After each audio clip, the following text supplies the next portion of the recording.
बिस्मिल्लाहिर्रहमानिर्रहीम। अल्लाह ताला के फ़ज़ल करम और शुक्र के बाद आज की गुफ्तगू का आगाज़ करते हैं। मैं हूं काशिफ़ अहमद, आपकी खिदमत में आम आदमी की बात के साथ हाज़िर। आज दो तीन अच्छी ख़बरें हैं, बहुत अच्छी ख़बरें हैं जिनको देखकर ये लगता है कि आने वाले दिन पाकिस्तान के लिए कुछ अच्छे जा रहे हैं। सबसे पहले सवार मोहम्मद हुसैन शहीद का योम शहादत था, जिसको बहुत अरसे के बाद अदारे की तरफ से आला सतह के ऊपर मनाने का फ़ैसला किया गया और मनाया भी गया।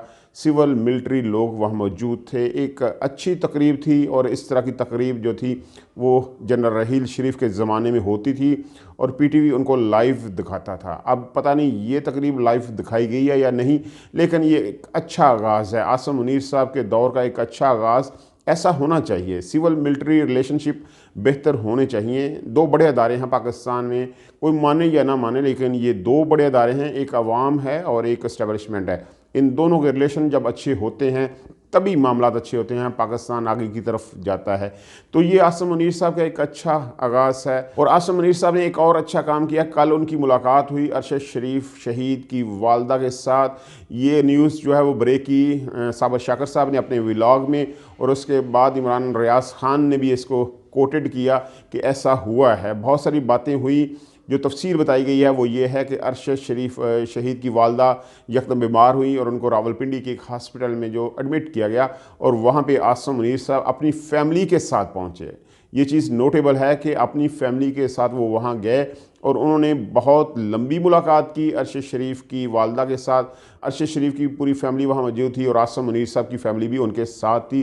तो तकरीबन 1 घंटे पर मुहित ये मुलाकात थी, जिसमें ज़रा ये बताते हैं कि आसिम मुनीर साहब ने अपने अदारे की तरफ से बहुत सारी चीज़ें क्लियर करने की कोशिश की, लेकिन अरशद शरीफ की वालदा अपने मौक़िफ़ के ऊपर कायम रहीं कि जिन लोगों के ऊपर उनको शुबहात हैं, असल चीज़ है शुबहात होना, उनका वो कायम है। जब तक आप तहकीकात में उनको क्लियर नहीं करते, पहले उन्हें तफ्तीश में शामिल करें, हमें पता चले कि आज़ादाना तफ्तीश हो रही है, वो लोग उस तफ्तीश में शामिल हुए हैं, तहकीकात हों, हम मुतमिन हों उस तहकीकात से, और उसके बाद अगर वो बेगुनाह साबित होते हैं तो हमें कोई एतराज़ नहीं है। लेकिन उस वक़्त तक मैं उन्हें बेगुनाह नहीं समझती। मेरे बेटे को बेगुनाह शहीद किया गया है, उसका हिसाब लाज़मी लेना होगा, रियासत को लेना होगा। और रियासत की तरफ से आसिम मुनीर साहब ने ये वादा किया कि वो ये काम लाजमी करेंगे। वो अरशद शरीफ के कातलों को लाजमी गिरफ़्तार करेंगे और उनका अंजाम बहुत इबरतनाक होगा, इसमें कोई शक नहीं है। ये एक बहुत अच्छी कोशिश है। JAT बन चुकी है, वो अपनी मुलाकातें कर रही है। कीनिया का उनका जो टूर है वो भी फ़ाइनल हो चुका है, वो जाने वाले हैं। और पाकिस्तान में जिन जिन लोगों ने इसके हवाले से ये न्यूज़ दी थी कि उनके पास कुछ खबरें हैं, उनको भी बुलाया जा रहा है। सबसे पहले फैसल वाडा साहब को बुलाया गया, लेकिन फैसल वाडा पेश नहीं हुए। अब JAT को ये अख्तियार होना चाहिए कि वो जो लोग जो इतनी बातें कर रहे थे, जो इन सारी चीज़ों को मैनिपुलेट कर रहे थे, केस का रुख बदलने की कोशिश कर रहे थे, अब अगर वो JAT के सामने पेश नहीं होते तो JAT को अख्तियार होना चाहिए कि वो उन्हें गिरफ़्तार करे और अपने सामने पेश करे और उनसे तहकीक करे कि वो किस हद तक इस केस में इन्वॉल्व थे, ताकि दूध का दूध और पानी का पानी हो जाए। अरशद शरीफ एक बहुत बड़ा सदमा है उनकी शहादत, तो उनके जो कातिल हैं वो खुलेआम नहीं फिर सकते। जो लोग भी इसमें शामिल हैं, ज़ाहिर बात एक हाई प्रोफाइल केस है, तो हाई प्रोफाइल लोग ही इसमें शामिल हैं, तो उनको इबरतनाक अंजाम से दो चार लाजमी करना चाहिए। ये रियासत की ज़िम्मेदारी है। अब सारा बोझ जो है वो आसिम मुनीर साहब के कंधों के ऊपर है कि वो इसके ऊपर क्या एक्शन लेते हैं।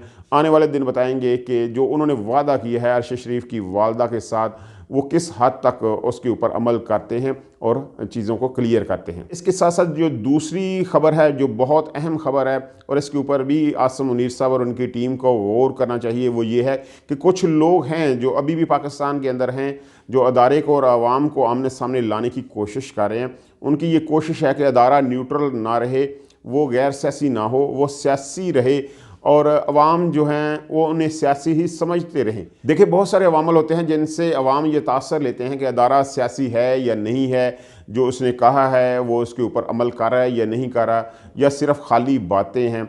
जैसे कि आज़म स्वाति वाला केस है, इसमें बहुत सारे लोग जो हैं वो अब इस कोशिश में हैं कि वो ये साबित करें कि अदारा अभी तक गैर सियासी नहीं हुआ, वो सियासी ही है और तहरीक इंसाफ के मुखालफ ही है।